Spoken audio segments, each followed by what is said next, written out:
Good morning to all. आज हम एक नया जो टॉपिक है राजस्थान का भूगोल वो लेकर आपके समक्ष उपस्थित हैं। वो है राजस्थान का जो अपवाह तंत्र है।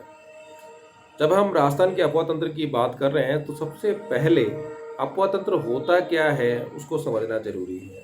कई बार अपवाह तंत्र और अपवाह प्रतिरूप की बात होती है तो छात्र दोनों को ही एकदम समरूप समझ लेते हैं, समान समझ लेते हैं और उनका जो उत्तर होता है उसमें विभिन्नता देखने को मिलती है, या कहें कि वो उस डायरेक्शन पे नहीं जाता जिसमें उस उत्तर को होना चाहिए।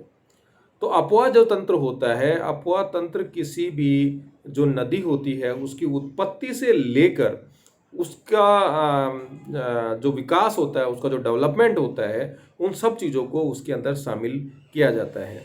जबकि हम अपवाह प्रतिरूप की बात करते हैं तो अपवाह जो प्रतिरूप होता है वो एक तरह से अपवाह तंत्र का ही एक भाग है।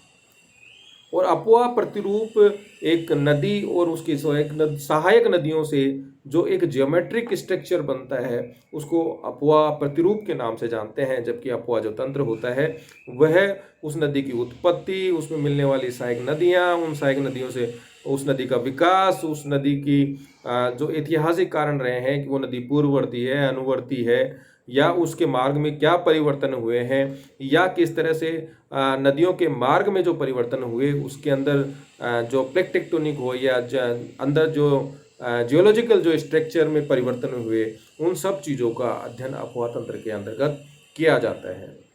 जब हम राजस्थान के अपवाह तंत्र की बात करते हैं तो यहाँ अपवाह तंत्र को नदियों के द्वारा जो जल है उसको उत्पत्ति से लेकर अंतिम अवस्था में जो किसी भी बड़ी सहायक नदी में जाकर वो मिले, और वो जो नदियां हैं वो अरब सागर में मिलती हैं या बंगाल की खाड़ी के अंदर मिलती हैं, उस सारे क्रम को शामिल यहाँ किया जाता है।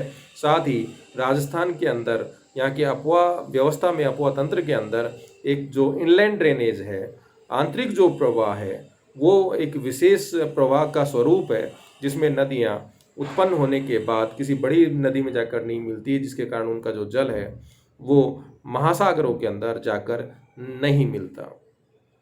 तो राजस्थान का जब अपवाह तंत्र की जब हम अध्ययन करते हैं तो राजस्थान के अपवाह तंत्र को हम तीन भागों में बांट कर उसका अध्ययन करते हैं।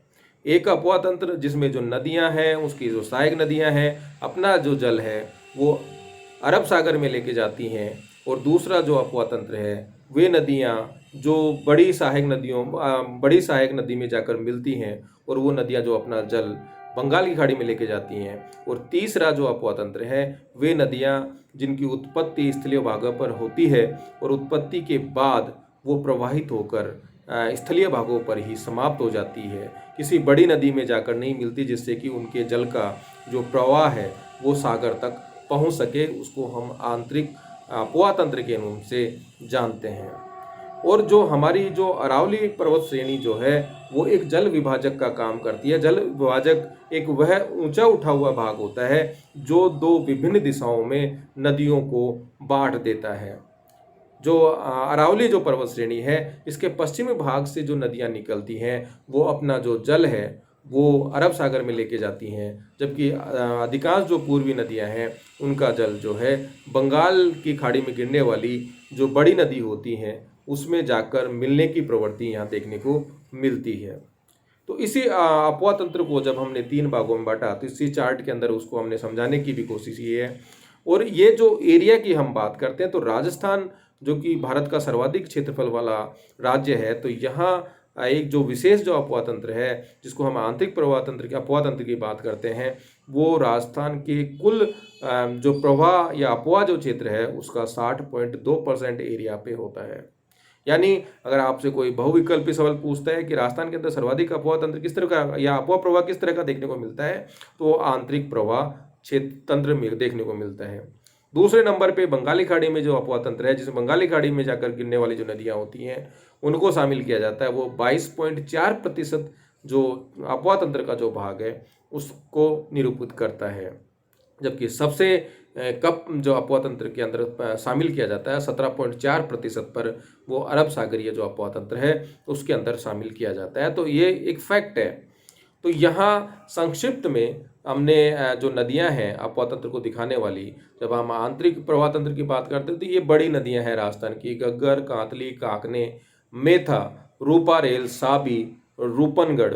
जबकि बंगाली खाड़ी में जब चंबल, चंबल की सहायक नदियाँ, बनास, बनास की सहायक नदियाँ, बाणगंगा और अरब सागर की बात करते हैं तो लूनी, लूनी की सहायक नदियाँ, पश्चिम बनास और साबरमती और माही की जो सहायक नदियाँ हैं उनको यहाँ हम शामिल करते हैं। अब यहाँ नेक्स्ट जो स्लाइड के अंदर हमने जो सबसे पहले हम जो राजस्थान का आंतरिक प्रवाह है, जैसा कि हमने परिभाषा में भी कहा कि अपवाह तंत्र का ऐसा स्वरूप जिसमें नदियाँ स्थलीय भाग से उत्पन्न होने के बाद स्थलीय भाग पर ही समाप्त हो जाती हैं, किसी बड़ी नदी जो कि सागर में जाके मिलती है उसमें नहीं मिलती हैं। तो इस तरह का जो प्रवाह तंत्र होता है उसको हम आंतरिक प्रवाह के नाम से जानते हैं। राजस्थान की जो मुख्य नदियाँ जैसे मैंने कहा घग्गर है, कांतली है, काकनी जिसको मसूरदी के नाम से भी जानते हैं, साबी नदी है, मेंथा है, खंडेल है और रूपनगढ़ जो नाला है, ये मुख्य जो नदियां हैं उसकी हम यहाँ चर्चा अलग से करेंगे। इस स्लाइड के अंदर भी हमने एक राजस्थान की एक 3D डायग्राम है जिसके अंदर इस तरह का एक क्षेत्र जम जाता है। जैसे सांबर जो लीक है उसकी अगर हम बात करें तो वो धरातल से थोड़ा नीचे वाला भाग है। तो यहाँ जो तट इसके चारों तरफ वाला जो भाग है उसका ढाल आंतर की तरफ होता है, इसके कारण से यहाँ नदियाँ आकर यहीं पर गिर जाती है। तो ये सांबर वाला जो हमारी लेक है वहाँ पर एक आंतरिक प्रवाह का जो स्वरूप है हमें देखने को मिलता है। अब यहाँ डायग्राम के अंदर जो राजस्थान की जो मुख्य आंतरिक प्रवाह जिसकी हमने बात की तो सबसे जो महत्वपूर्ण जो नदी है वो घग्गर नदी है। और घग्गर नदी की बात जब हमने राजस्थान के जो भौतिक प्रदेशों का अध्ययन किया था जिसमें जो घग्गर का जो मैदानी क्षेत्र है उसकी हमने जब अर्ध मरुस्थलीय क्षेत्रों को 4 भागों में बांटा था तो हमने घग्गर नदी की बात की थी और हमने ये कहा था घग्गर जो नदी है राजस्थान में आंतरिक प्रवाह लंबाई के दृष्टिकोण से सबसे लंबी नदी है और ये राजस्थान में प्रवेश करती है हनुमानगढ़ में। हनुमानगढ़ से गंगानगर से निकल कर ये पाकिस्तान के अंदर चली जाती है। तो घग्गर नदी का जो अपवा जो क्षेत्र है वो राजस्थान के 2 ही जिलों के अंदर है, हनुमानगढ़ और श्री गंगानगर के अंदर, और पाकिस्तान में जाकर ये फोर्ट अब्बास के अंदर जाकर समाप्त हो जाती है। और इसके लिए हमने आपसे ये भी कहा था कि इसकी जो उत्पत्ति है वो शिवालिक जो हिमाचल प्रदेश में शिवालिक जो श्रेणी है उसमें कालका नामक पहाड़ी से इसकी उत्पत्ति होती है। हिमाचल से निकलने के बाद पंजाब, पंजाब से हरियाणा, फिर राजस्थान में हनुमानगढ़ जिले के अंदर जो डिब्बी के अंदर ये प्रवेश करती है, फिर हनुमानगढ़ शहर, फिर भटनेर, सूरतगढ़, अनूपगढ़ के किनारे से श्री गंगानगर और हनुमानगढ़, इन 2 जिलों में बहती हुई ये पाकिस्तान के फोर्ट अब्बास तक चली जाती है।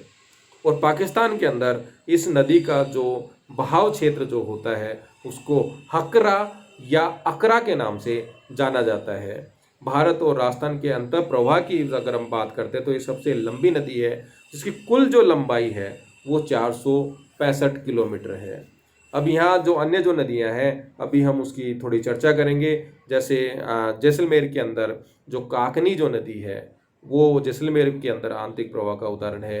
कांतली जो नदी है, जब हमने बात की थी, कांतली नदी राजस्थान की दूसरी लंबी अंतर प्रवाह वाली नदी है और इसका जो ये सीकर से उत्पन्न होकर झुंझुनू और चूरू की जो सीमा है वहाँ पर जाकर ये समाप्त हो जाती है। पानी का विस्तार, पानी की मात्रा अगर ज़्यादा होती है तो कई बार इसका जो प्रवाह क्षेत्र है हरियाणा तक हो जाता है। साबी जो नदी है जो कि जयपुर से जिसकी उत्पत्ति होती है वो भी आंतरिक प्रवाह का रूपारेल है, मेथा है, रूपनगढ़ है। इनकी चर्चा हम नेक्स्ट जो वीडियो है उसके अंदर और करेंगे। धन्यवाद।